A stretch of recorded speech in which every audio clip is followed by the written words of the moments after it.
back at you. Now, I don't know about you. I like good beer. I'm a mostly European beer, and it's due to my ancestry. I love I have Norwegian, Germanic, and Celtic ancestry, so that drives me. Now, it don't drive me like it used to in the past. In the past, I had a drink every day. Now, I didn't drink in order to get through the day, okay, but I did drink. Now, there are some people that will drink to get through the day because of their wage slavery. They got to come to work drunk. They're drinking while they're on the job because they got to get through the day. Um, I know a guy I work. I don't work with him, but he's in the area. He's in the foundry where I work. He'll drink around a case a day, which is totally. It boggles my mind, man. I I I remember when I drank. If I drank a six pack every night, that's when I was younger. Uh, Recently, this is back in May, I would drink at least four beer, four beer a night. Okay. Now, to me, that's a hell of a lot because that affects you. I mean, that's not good for you. You come home from your job and you need to feel good so you can feel bad the next day. What? You know, I mean, take this thing, cut my eye out when I come home. Well, I need to feel, you, you know, it's, I, I don't do that during the week anymore. The weekends. Okay, in the weekends I do like my beer, and I love it mainly because of my ancestry. That is tied into this to the point where but I do not want to come home anymore and drink beer. I don't need it. Okay? I got seltzer water. Yeah, it ain't the best. It's lightly flavored. That works good for me. Okay? I like that bland stuff because it's more of a, you know, it's a good discipline. But what I want to talk about now is and more negative effects, and one of them is sub-minimum wage laws. And this is particularly for tipped workers in the United States who are legally paid as little as $2.13 per hour federally, a rate frozen for over 30 fucking years. Now, I don't go to restaurants much. I don't go to restaurants at all. My After my dad died, now my mom's talking about maybe going out once every now and then for breakfast. Okay, that's fine. But when we did go out, I mean, you see the way they got to run around. That's a job. That is not an easy job. Okay? It's the physical running around labor that they got to do. Plus, they got to deal with assholes. Okay? I do not treat them bad because I have respect for that. And I try to give a good tip. I'm not giving 10%. If it's a $40 order, I may give a $10 bill. You got a hard job, plus you're being screwed with the damn wage they give you because you're going to get tips. And what they got to deal with physically and mentally, emotionally, I think they deserve a lot more. Okay. I don't know what it would be, but you're getting $12 an hour plus you make, I don't know what the tipping would be. Who cares? Well, you're making that much and you're just shut up. I mean, just shut up. Federally, that's another thing. Federally, the government, fuck the government. Once again, you got these pricks who are making hundreds of thousands of dollars and they get millions of dollars because of what, you know, the people that give money to them and those organizations. What the fuck? Why are you even breathing my air? Okay? That's how I see it. Although laws require employees to cover the difference, employers Although laws require employers to cover the difference between tips and the minimum wage, enforcement is weak and many workers still earn fluctuating, inadequate wages because there's no respect. I don't know if I'll ever have employees, but if I ever do, I don't know if I'm going to go any of that route. Okay. If I finally make money online, you're going to have people that you have to do work for you in order to give you some what do they call that, passive income where you have more free time. If they do my job, I'm going to respect them. I'm going to pay them. Okay, I may give them a bonus. If I'm making good money and I owe that person for it, I'm gonna fucking give them shit. I'm gonna give them some respect. I'm not gonna, but these employers, these greedy son of a bitches, they want the money. All right? Can I have a raise? We had a guy when I started working at that foundry that I'm working at. We had a maintenance man that was just I mean, he was amazing. This guy could build things from scratch. And I mean, he could fix anything. There was nothing he could fix. And when he fixed it, it worked good. And it worked good for a long time. When he went in to ask for a dollar raise, the owner was like, nope. So he quit. He went somewhere else. That is one of the few employees that quit that foundry that never came back. Why?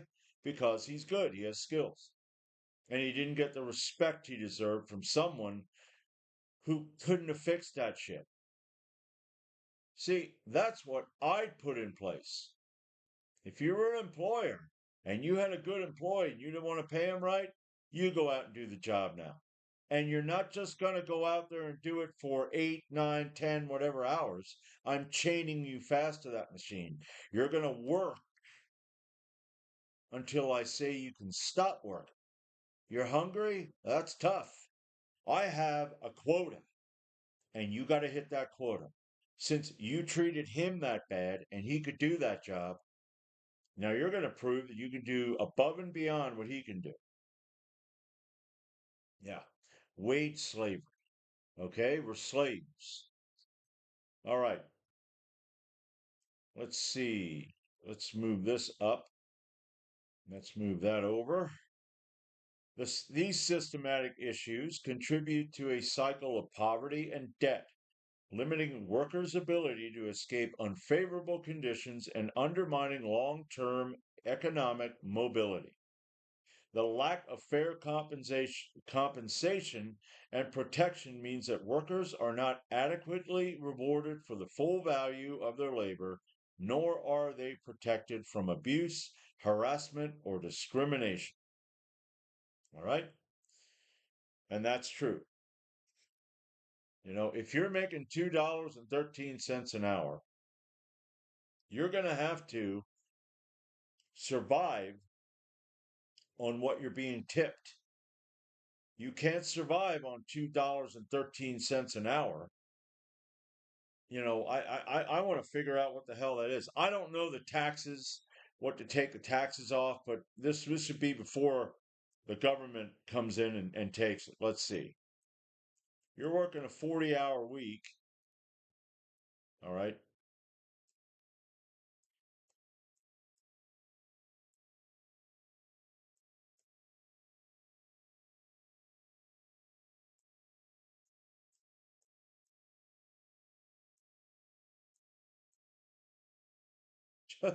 Holy shit. $85.20 a friggin' week? Are you kidding me? Now come on now. That can't be right. Um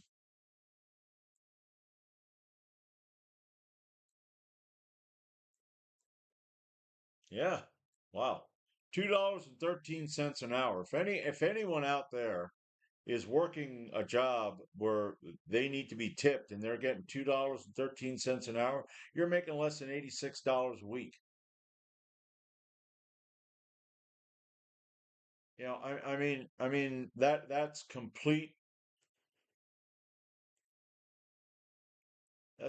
bullshit. And that's times 4 weeks. You're only making $340.80 a month. Times that by 12. $4,089.60. Now, I could be wrong because we all know there are complete fucking asshole employers out there. That motherfucker should be strung up. If you're paying your employee that, I mean, what kind of tips do you got to get in order to make at least $10,000 a year?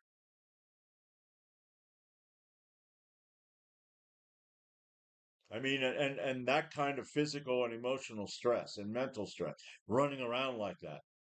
And I've seen where people treat these waiters and waitresses like crap. I saw one where a guy was coming out with a full tray, and another guy came walking in and he knocked the tray down. I mean, you're getting paid whatever an hour. I mean, I'm gonna go over here and find out what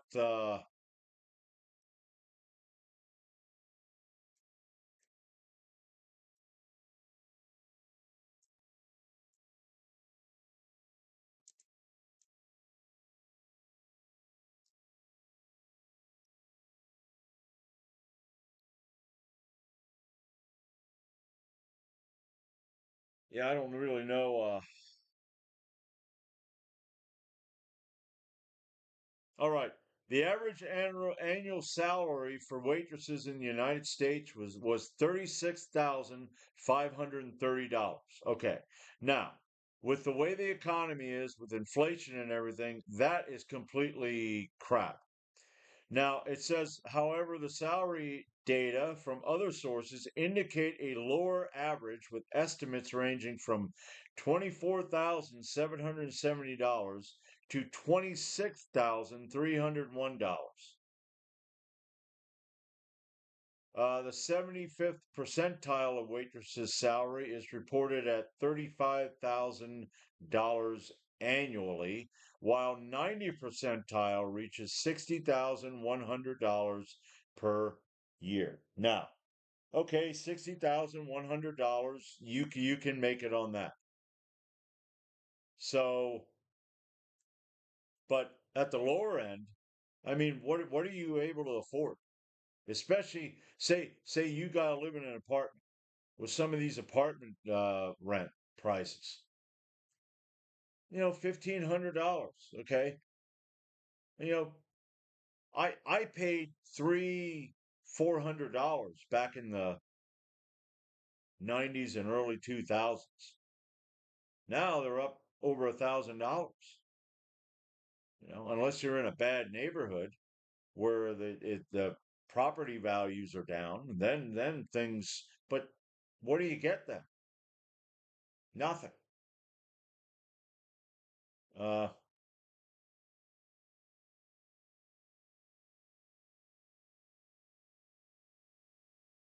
so yeah, uh, that's pretty much what I got now.